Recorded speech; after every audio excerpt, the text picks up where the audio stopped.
Leonardo, inventor, artist, anatomist, engineer, and Ninja Turtle? Da Vinci had it all and is still celebrated today as one of the most influential artists of the Renaissance. Though few in numbers, compared to others, his works are renowned worldwide, with analyses and debates about their meaning still sparking discussions. His masterpiece, The Last Supper, showcases his genius and invites us to ponder the deeper meanings behind the scene.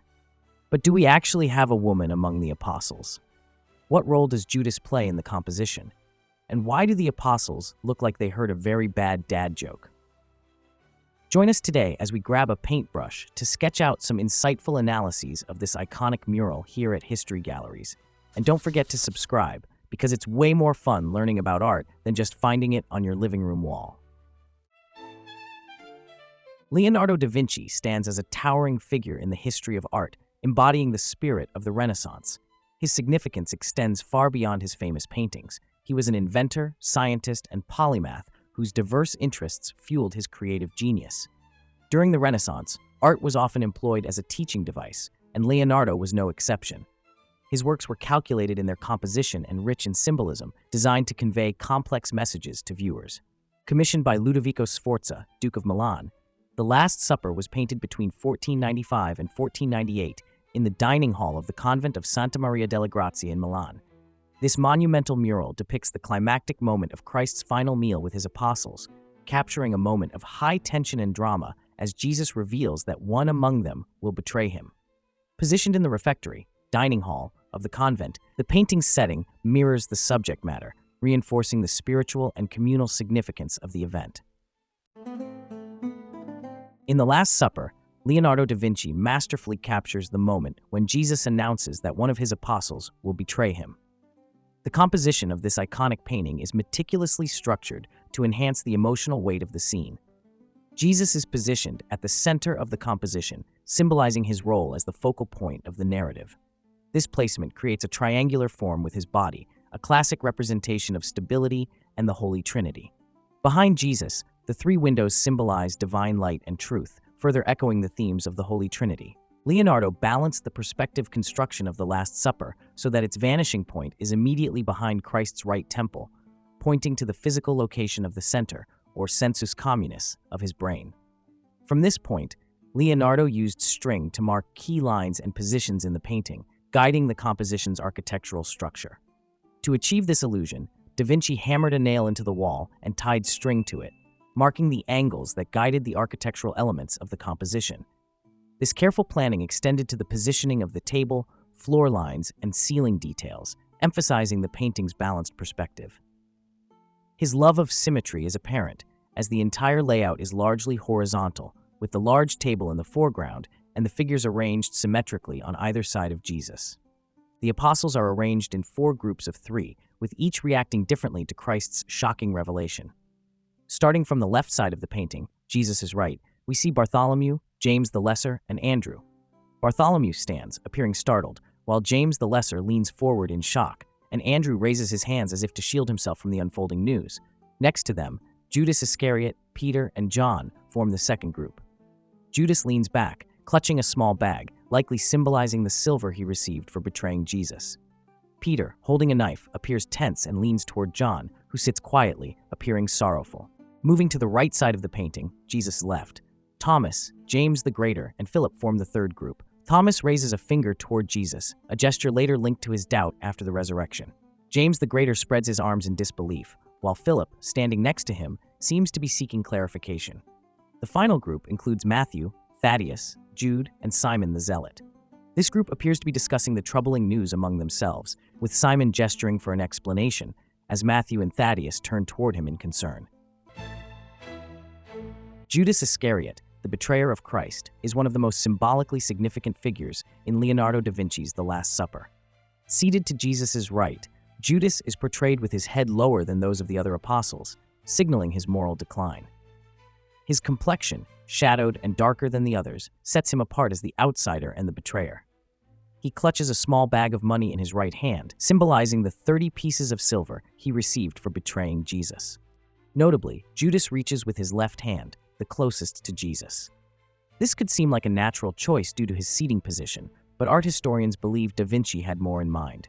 In the context of the time, Left-handedness was viewed with suspicion and fear as a sign of insanity or of having rejected God. In Christianity, the left hand was often seen as cursed or sinister, a belief rooted in ancient Roman augury, where signs from the left side were interpreted as omens of evil or misfortune. Leonardo taps into this symbolism, associating Judas's left hand with his impending betrayal. An additional symbolic detail is the spilled salt near Judas. In Middle Eastern tradition, betraying the salt meant betraying one's master. There's also an interesting backstory about Leonardo's search for Judas's face. The legend goes that Leonardo went to prison, seeking out those condemned to death in hopes of finding the right face to represent Judas, the villainous figure. Reportedly, a prior from the monastery where Leonardo was painting complained about the delay in completing the work. In response, Leonardo allegedly wrote to the head of the monastery, explaining that he was struggling to find the perfect face for Judas. If he failed to find a suitable model, Leonardo humorously threatened to use the prior's face instead. St. Peter plays a crucial role in the intricate symbolism of Leonardo's The Last Supper. He is depicted holding a knife near Judas's back, which some analysts suggest signifies Iscariot's impending demise. This action may foreshadow Peter's later violent response during Jesus' arrest, where he cuts off the ear of Malchus, the servant of the high priest. This gesture not only highlights Peter's impulsive nature, but also serves as a potential symbol of divine justice. Peter's left hand rests on the throat of the figure, traditionally interpreted as John. This positioning adds a layer of tension, which is hinted at in the Gospel of John, reflecting the dynamics among the apostles and the underlying themes of loyalty and betrayal. A significant point of debate surrounding Leonardo da Vinci's The Last Supper is the identity of the figure seated to Jesus' right. While many assume this figure is John the Beloved, there is a provocative theory suggesting it represents Mary Magdalene. This idea gained popularity, particularly after the release of the Da Vinci Code in 2003. Advocates for the Mary Magdalene theory highlight the figure's feminine traits, noting the longer hair and paler complexion compared to the other apostles. They argue that if this figure were indeed John, he should be leaning against Jesus, as described in John 13:23, further complicating the identity of this character. Supporters of this interpretation also point out the presence of shapes that resemble an M, which could symbolize Mary or suggest notions of matrimonio, marriage. Additionally, some claim to see a V shape in the composition, potentially representing the Holy Grail or the feminine aspect of divinity, which raises the intriguing possibility that Mary Magdalene could be viewed as not just a key figure, but also as Jesus' wife. The absence of the traditional chalice in the scene amplifies this narrative. If Mary is indeed the Holy Grail, it could suggest that she embodies that sacred vessel, making her integral to the sacramental elements of the painting. The tension is heightened by Peter's gesture, which appears to threaten her, implying conflict over her role and status among the apostles. Despite the intrigue surrounding these theories, it is important to note that Leonardo's notebooks explicitly label the figure as John the Beloved rather than Mary Magdalene. Furthermore, the portrayal of John in an effeminate manner was a common practice in art of that era, which was probably the source of inspiration for Leonardo. Leonardo da Vinci's The Last Supper is steeped in speculation, with theories surrounding its hidden meanings continuing to generate intrigue. One of the more intriguing interpretations comes from Italian musician Giovanni Maria Palla, who in 2007 proposed that Da Vinci had incorporated musical notes into the painting. Using the positions of the apostles' hands and the pieces of bread as musical notes, Palla created a 40-second melody that he believed was hidden within the composition. In addition to musical speculation, there is a pattern within the painting that some believe references a biblical text. The apostles are grouped in threes with Jesus in the center, forming a numerical pattern of 3-3-1-3-3. Some have speculated that this pattern refers to Lamentations 3:31-33, which reads, "For no one is cast off by the Lord forever. Though he brings grief, he will show compassion, so great is his unfailing love, for he does not willingly bring affliction or grief to anyone."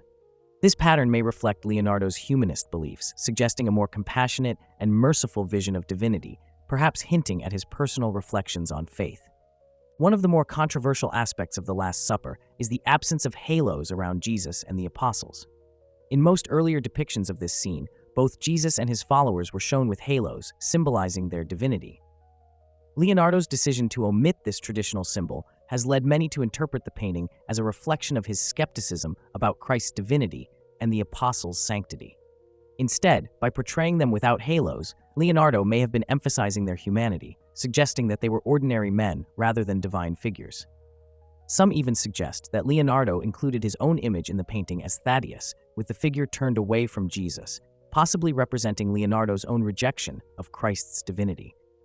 Others propose that the figure of doubting Thomas, positioned immediately to Jesus' left, could be a self-portrait of Leonardo, symbolizing his own doubts about religious doctrine.